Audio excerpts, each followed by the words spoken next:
Welcome to Liz's 10-minute book review. Wah. Today we're going to be reviewing The Ex Hex by Erin Sterling. Really cute, witchy book, witchy vibes, romance with just a little bit of spice. I wouldn't say that it's like super spicy, but she gets some sexy time, and everybody loves that. It's well written, it's very cute, I enjoyed it. It was a good palate cleanser between all my thriller reads, which, you know, I need once in a while. Yeah, I liked it. I will give it a 3.5. It was cute, couple plot holes, fun read. I had a good time reading it, but it just wasn't an original story, wasn't anything that I couldn't figure out on my own. So we got Vivi, also known as Vivian. She like jokingly and unknowingly cursed this guy Reese. She's like hanging out with her cousin Gwen, and they were drunk, they were drinking vodka, and they were like, "What's cursed him?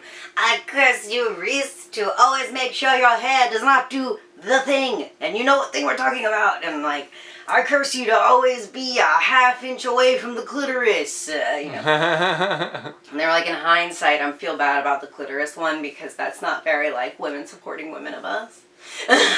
But again, they were 19, they didn't really think it was a real curse, nothing bad happened to Reese afterwards.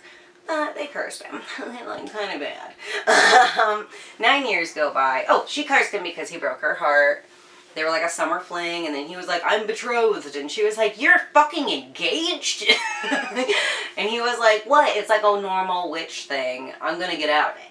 And she was like, "Nah, go fuck yourself." She called him all of the names that don't even exist. And he was like, he kind of acted like, oh, she overreacted. And she's like, he must not have gave a fuck about me at all. Long story short, he never married that girl. He got out of that betrothal. And finds out that, like, she didn't understand, like, that kind of thing in the witch history, because her mother didn't really even tell her that she was a witch.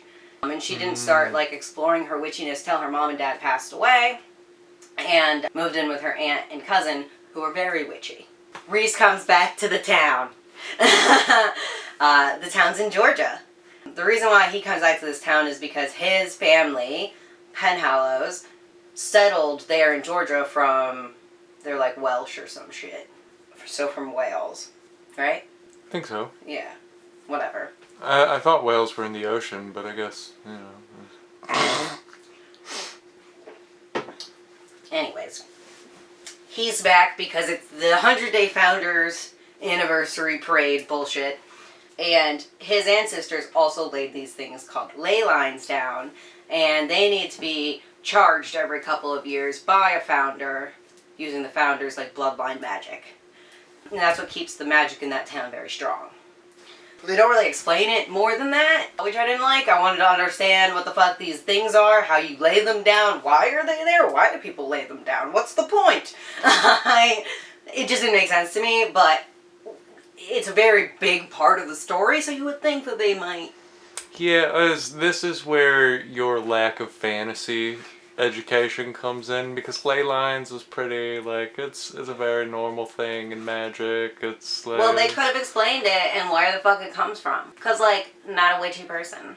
I mean, it's the Ex Hex. They probably wrote it for witchy people. You just slipped in there. Anyways, Patrick, thank you for your fucking 2 cents. Throw them in the leave a penny jar. Anyways. Where was I? You made me do it again. I'm sorry. The ley lines. You would think that they would explain that a little bit more for people like me who don't fucking know the fantasy world of witches and shit. Right, Patrick?